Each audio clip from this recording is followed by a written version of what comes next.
अस्सलाम वालेकुम, welcome back to my channel. आज मैं आपके साथ फेबियोला ब्लीच शेयर करूंगी। काफ़ी ज़्यादा रिक्वेस्ट आ रही थी कि फेबियोला ब्लीच शेयर करें, किस तरह का इसका रिज़ल्ट है। सो आज मैं आपके साथ इसका रिज़ल्ट शेयर करूंगी एंड इसके अलावा ये शेयर करूंगी कि आपके फेस के लिए ये बेस्ट होती है या नहीं, आप बॉडी पे इसका यूज़ कर सकते हैं या नहीं। तो सारी इन्फॉर्मेशन आज मैं शेयर करूँगी, मगर वीडियो स्टार्ट करने से पहले मेरी एक रिक्वेस्ट है, अगर आप मेरे चैनल में न्यू है मेरे चैनल को सब्सक्राइब करें, वीडियो को लाइक करें एंड जो बेल आइकन है उसे ज़रूर प्रेस कर लें ताकि जितनी भी वीडियोस मैं अपलोड करूं तो आपके पास मेरा नोटिफिकेशन फ़ौरन आ जाए। चलिए वीडियो स्टार्ट करते हैं। ये मेरे पास फेबियोला प्रोफेशनल ब्लीच है। आप देख सकते हैं ये जो ब्लीच है ब्लॉन्ड ब्लीच पाउडर इसको कहते हैं और इसका जो रिज़ल्ट है काफ़ी अमेजिंग होता है। एंड इसके अलावा इसको डस्ट फ्री ब्लीच पाउडर भी कहते हैं। आप देख सकते हैं इसकी पैकेजिंग इस तरह की होती है एंड इसके अलावा इसमें बिग साइज़ में भी आता है एंड स्मॉल साइज़ में भी आता है। सो ये आप देख सकते हैं ये बिग साइज़ में एंड मीडियम साइज़ में दोनों पैकेजिंग आपके सामने है एंड इसके अलावा इसमें स्मॉल साइज़ भी आता है। ये आप देख सकते हैं जो सामने शो हो रही है ये स्मॉल साइज़ में भी इजीली आपको मिल जाती है। जो बिग साइज़ की है 500 ग्राम की है एंड जो मीडियम साइज़ की है 300 ग्राम की है। एंड ये जो डेवलपर की बोतल है आप देख सकते हैं इसमें हाइड्रोजन पेरोक्साइड 6% होता है और इसका रिज़ल्ट है काफ़ी अमेजिंग होता है। आप इसको हेयर्स के लिए भी यूज़ कर सकते हैं एंड इसके अलावा इसको बॉडी पे भी यूज़ कर सकते हैं। बहुत ही ज़बरदस्त इसका रिज़ल्ट आता है एंड इसके अलावा इसको स्किन पॉलिश के लिए भी यूज़ किया जाता है क्योंकि इसका जो रिज़ल्ट है बहुत ही अमेजिंग रिज़ल्ट मिलता है, आपको 100% क्वालिटी के साथ मिलता है। सो ये ब्लीच किस तरह की है मैं फर्स्ट टाइम अपने फेस पे इसको एप्लीकेशन करके दिखाऊंगी क्योंकि मैं डिफरेंट ब्लीच अपने फेस पे अप्लाई करती हूँ, मगर ये जो ब्लीच है ये फर्स्ट टाइम आपके लिए एप्लीकेशन करके दिखा रही हूँ ताकि आपको भी इसका रिज़ल्ट पता चल सके।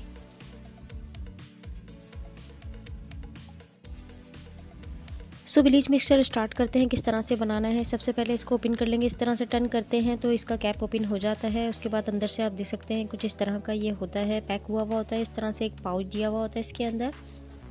जिस तरह से डिफरेंट ब्लीच के पैक होते हैं इसी तरह से ये भी पैक हुआ होता है। जैसे सिल्की ब्लीच होती है, डिफरेंट पैकेजिंग आप जब बाय करते हैं तो इसी तरह से हुई भी होती है सील पैक। सो ये जो ब्लीच पाउडर है आप देख सकते हैं ये ब्लू कलर का होता है और बहुत ही इसका जो पाउडर होता है काफ़ी सॉफ्ट होता है, जैसे टैल्कन पाउडर होता है सेम इसी तरह से होता है ये। सो पाउच ओपन कर लिया है और आप अंदर से देख सकते हैं ये 300 ग्राम होता है पाउडर। सो ये जो ब्लीच पाउडर है इसको फेस पे, हैंड पे, बॉडी पे एंड इसके अलावा हेयर्स पे भी यूज़ कर सकते हैं। इसका टेक्सचर आप देख सकते हैं बहुत ही सॉफ्ट सा होता है, just like talcum powder. And zoom करके मैं दिखा देती हूँ, आप देख सकते हैं इसका जो कलर है इस तरह का होता है, बहुत ही सॉफ्ट सा ये पाउडर होता है, इसे डस्ट फ्री पाउडर कहते हैं। एंड इसके अलावा इसको आप ऑल टाइप्स स्किन पे यूज़ कर सकते हैं, मगर कौन सी स्किन के लिए सेट रहता है तो आपके साथ मैं शेयर करूँगी। एंड इसके अलावा ये आप देख सकते हैं इसमें एक स्पून भी दिया हुआ होता है जिसकी हेल्प से आप इजीली इसको निकाल सकते हैं। सो ये आप देख सकते हैं मैंने थोड़ी सी क्वांटिटी ली है इस पाउडर की। आप देख सकते हैं बिल्कुल आपको थोड़ा सा लेना है, ज़्यादा नहीं लेना, क्योंकि फेस पे एप्लीकेशन करते हैं तो क्वांटिटी कम लेते हैं। एंड इसके अलावा अगर आप बॉडी पे करते हैं तो आप इसको फुल भर के लें और इसके हिसाब से डेवलपर का यूज़ करेंगे। मगर मैं ओनली फेस की एप्लीकेशन कर रही हूँ तो थोड़ी सी क्वांटिटी ली है। आप देख सकते हैं स्मॉल स्पून आपको लेना है, अगर आपके पास स्मॉल स्पून है तो वो आपको लेना है, ज़्यादा नहीं लेना आपको, क्योंकि अगर आप पाउडर की क्वांटिटी बढ़ा देते हैं तो आपके फेस पे बहुत ज़्यादा ईचिंग भी हो सकती है, आपका फेस जल भी सकता है। तो कोशिश किया करें ब्लीच पाउडर की क्वांटिटी इतनी ज़्यादा ना लें। सो जूम करके दिखा देती हूँ, आप देख सकते हैं इतनी क्वांटिटी लेनी है आपको पाउडर की। एंड इसके अलावा ये जो 20 वॉल्यूम का यूज़ कर रही हूँ, ये जो 20 वॉल्यूम है इसे डेवलपर भी कहते हैं एंड इसके अलावा इसको हाइड्रोजन पेरोक्साइड भी कहते हैं। सो जितना मैंने डस्ट फ्री पाउडर लिया है इतना ही मैं डेवलपर का यूज़ करूँगी। आप देख सकते हैं ये क्रीम फॉर्म पे होता है, कुछ इस तरह का इसका कलर होता है और बड़ी ज़बरदस्त इसकी फ्रेगनेंस होती है, इतनी हैवी नहीं होती जिस तरह से जैसे और डेवलपर्स की होती है। सो मैं अगेन रिपीट कर रही हूँ, आपको दोनों की क्वांटिटी सेम लेनी है, ज़्यादा नहीं करना। अगर आप क्वांटिटी ब्लीच पाउडर की बढ़ा देते हैं तो भी मसला होगा एंड अगर डेवलपर की बढ़ा देते हैं तो भी मसला होता है। एंड इसके अलावा आप जब भी कोई मिक्सिंग करें, ब्लीच पाउडर की मिक्सिंग करते हैं या कोई सा भी ब्लीच बनाते हैं तो आप पहले हाथों पे ग्लव पहन लिया करें। जो 20 वॉल्यूम होता है हाइड्रोजन पेरोक्साइड होता है, अगर आपकी स्किन पर टच हो जाता है तो आपकी स्किन उसी टाइम जलने लगती है एंड इसके अलावा वाइट वाइट से निशानात आ जाते हैं। सो जब भी कोई सी ब्लीच एप्लीकेशन करें तो सबसे पहले ग्लव्स वगैरह पहन लिया करें या बी केयरफुल होके किया करें कि आपकी स्किन पे टच ना हो। अगर खाली 20 वॉल्यूम आपकी स्किन पे टच हो जाता है, किसी भी ब्रांड का टच होता है तो फिर आपकी स्किन पे निशानात आ जाते हैं। और अगर ऐसा हो कि आपके फिंगर पे निशानात आ जाते हैं तो फिर आप कोई सा भी सूदिंग लोशन अपने हैंड्स पे लगा लिया करें, अपने फिंगर्स पे लगा लिया करें ताकि वो निशान इजीली कवर हो जाए, क्योंकि जब आप अपना हाथ वॉश करते हैं तो उससे भी वो कवर नहीं होते। सो ये जो आपके साथ मैं सीक्रेट शेयर कर रही हूँ ये बहुत ही मेन इंपॉर्टेंट सीक्रेट होते हैं, हर किसी को ये नहीं मालूम होता। मगर ज़्यादातर लेडीज़ को ये पता होगा, जब भी कोई एप्लीकेशन करती हैं आप ब्लीच वगैरह की, तो आपकी फ़िंगर पे अगर खाली 20 वॉल्यूम टच हो जाता है तो उसी वक्त आपके हैंड्स पे या फिंगर डॉट डॉट से आ जाते हैं, वाइट निशान से आ जाते हैं और इचिंग भी होती है। तो फिर अगर ऐसा आपके साथ हो तो आप सूथिंग लोशन यूज़ कर लें, क्योंकि वॉश करने के बाद भी बिल्कुल भी ख़त्म नहीं होते। एंड सूथिंग लोशन लगाने के बाद फिर आपका जो मसला होता है वो सॉल्व हो जाता है। सो ये जो टी ट्री लोशन है सॉफ्ट टच का है, बहुत ही ज़बरदस्त सा सूथिंग लोशन है। इसका जो रिज़ल्ट है काफ़ी अमेजिंग है। ये मेरे पास बिग साइज़ में बॉटल है, स्मॉल साइज़ की भी मैंने आपके लिए मंगवाई है ताकि आपको पता चल सके कि स्मॉल साइज़ की इस तरह की होती है, इसकी पैकेजिंग इस तरह की होती है, सिर्फ क्वांटिटी का डिफरेंस होता है।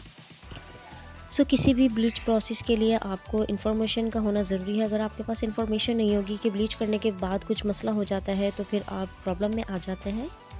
फेब्युला ब्लीच पाउडर एंड डेवलपर को अच्छी तरह से मिक्स करेंगे। आपको अच्छी तरह से मिक्स करना है। अगर अच्छी तरह से आप मिक्स नहीं करते तो फिर इसमें लम्प्स रह जाता है और जहाँ पे पाउडर रह जाता है तो आपके फेस पे इचिंग हो सकती है, आपके फेस पे कोई भी प्रॉब्लम हो सकती है। तो अच्छी तरह से मिक्सिंग करनी है। सो ये जो ब्लीच है ये डस्ट फ्री ब्लीच है और आप देख सकते हैं ब्लू ब्लीच पाउडर है। ये ब्लू ब्लीच पाउडर जितने भी होते हैं तो काफ़ी ज़्यादा स्ट्रॉन्ग होते हैं, फेस के लिए काफ़ी ज़्यादा हैवी होते हैं। सो ब्लीच पाउडर मिक्सचर जब भी आप फेस के लिए बनाएं तो कोशिश कर लिया करें इसमें सूथिंग लोशन थोड़ा सा ऐड कर लें, क्योंकि अगर आप डायरेक्टली इसको अप्लाई करते हैं तो फिर आपके फेस पे इचिंग वगैरह ज़्यादा हो सकती है। एंड इसके अलावा अगर आपकी स्किन वेरी ड्राई है तो फिर आप ऐसी ब्लीच को अपने फेस पे डायरेक्टली अप्लाई ना करें। सो सबसे पहले मैं सूथिंग लोशन यूज़ कर रही हूँ, सॉफ्ट टच का टी ट्री लोशन मैं अपने फेस पे अच्छी तरह से अप्लाई कर रही हूँ। मैंने क्वांटिटी बिल्कुल कम ली है क्योंकि जो मेरा फेस है ऑयली फेस है। अगर आपका भी ऑयली फेस है तो आप थोड़ी सी क्वांटिटी लेंगे। एंड अगर आपका फेस ऑयली नहीं है, कॉम्बिनेशन स्किन है, सेंसिटिव है या ड्राई स्किन है तो फिर सूथिंग लोशन का यूज़ आप ज़्यादा करेंगे। फेस पे सूथिंग लोशन अच्छी तरह से अप्लाई करने के बाद मैं डायरेक्टली ब्लीच अप्लाई कर रही हूँ। आप देख सकते हैं, आप इसको अगर नॉर्मल यूज़ करेंगे तो फेस पे काफ़ी ज़्यादा ये हार्ड लगती है, क्योंकि आप फेस पे जब भी कोई सी भी ब्लू ब्लीच अप्लाई करते हैं तो ब्लू ब्लीच वाइट ब्लीच से ज़्यादा हैवी होती है। एंड इसके अलावा जितनी भी ब्लू ब्लीच होती है काफ़ी अच्छी होती है, रिजल्ट बहुत ही ज़बरदस्त आता है एंड आपकी स्किन बहुत ही अच्छी तरह से ग्लो हो जाती है, जैसे कि आपने कोई फेशियल कर लिया हो इस तरह का ग्लो इफेक्ट आ जाता है। एंड इसके अलावा ब्लू ब्लीच से आपके हेयर भी काफ़ी अच्छी तरह से कवर हो जाते हैं, लेकिन आप अपनी स्किन का खुद ही ख्याल करेंगे कि आपके फेस पे इचिंग वगैरह होती है। सो पहले किसी भी ब्लीच का स्किन टेस्ट कर लिया करें, उसके बाद फेस पे एप्लीकेशन किया करें। सो ये आप देख सकते हैं ब्लीच की एप्लीकेशन करते ही मेरे फेस पे काफ़ी ज़्यादा इचिंग होने लगी थी, क्योंकि आजकल जो वेदर चल रहा है काफ़ी ड्राई चल रहा है एंड ये जो ब्लीच है ड्राई स्किन के लिए बेस्ट नहीं होती। मगर मेरी स्किन काफ़ी ज़्यादा ऑयली है, ऑयली होने के साथ साथ जो वेदर है काफ़ी ड्राई है, इसकी वजह से मेरे फेस पे इचिंग काफ़ी ज़्यादा हो रही थी। तो मैंने ब्लीच के साथ साथ फैन को भी ओपन कर दिया, जिसकी वजह से फिर जो मेरे फेस पे इचिंग हो रही थी वो कंट्रोल हो गई। एंड इसके अलावा वेट करेंगे ब्लीच होने का। सो जब ब्लीच की एप्लीकेशन कर ले उसके थोड़ी देर बाद यानी 3-4 मिनट्स के बाद आप दोबारा से ब्रश की एप्लीकेशन करेंगे। इस तरह से आपको ब्लीच दोबारा से मिक्स करनी होती है ताकि आपकी जो ब्लीच का प्रोसेस है वो अच्छा हो। दोबारा से री एप्लीकेशन इस तरह से करेंगे, यानी कि आपको मिक्सचर दोबारा से अप्लाई करना नहीं है, इसी मिक्सचर को आप इस तरह से ब्लेंड करते जाएंगे। अगर आपकी स्किन काफ़ी ड्राई है तो आप इस ब्लीच को यूज़ ना करें। एंड इसके अलावा अगर आप विंटर पे यूज़ कर रहे हैं तो सूथिंग लोशन का यूज़ पहले अपने फेस पे कर लें। एंड ब्लीच मिक्सचर जब भी अपने फेस पे लगाएं तो टॉवल वगैरह का यूज़ कर लिया करें अपने कॉलर पर। ब्लीच को 12 मिनट्स हो चुके हैं एंड मैं रिमूव कर रही हूँ। आप देख सकते हैं इसका रिजल्ट बहुत ही अमेजिंग सा आया है। एंड इसके अलावा जो फेस पे हेयर से सारे ही अच्छी तरह से कवर हो चुके हैं, यानी कि फेस पे जो फेशियल हेयर होते हैं वो अच्छी तरह से कवर हो चुके हैं। आप देख सकते हैं मेरे फेस पे बेबी हेयर्स है, लेकिन इसके अलावा अगर आपके फेस पे हैवी भी हैं तो अच्छी तरह से कवर हो जाएगी। सो आपने देखा इस ब्लीच से आपकी स्किन काफ़ी सॉफ्ट हो जाती है, काफ़ी अच्छा ग्लो इफेक्ट आता है एंड इसके अलावा आपके हेयर जो हैं वो भी अच्छी तरह से कवर हो जाते हैं। सो वीवर फेब्युला की ब्लीच किस तरह की मैंने आपके साथ शेयर कर दी। एंड इसके अलावा इस ब्लीच को आप ऑल टाइप स्किन पे यूज़ कर सकते हैं, मगर किस तरह से यूज़ करेंगे मैंने आपके साथ शेयर कर दी। एंड इसके अलावा इसको स्किन पॉलिश के साथ भी यूज़ कर सकते हैं। सो वीवर मिलता है नेक्स्ट वीडियो पे। अल्लाह हाफिज़।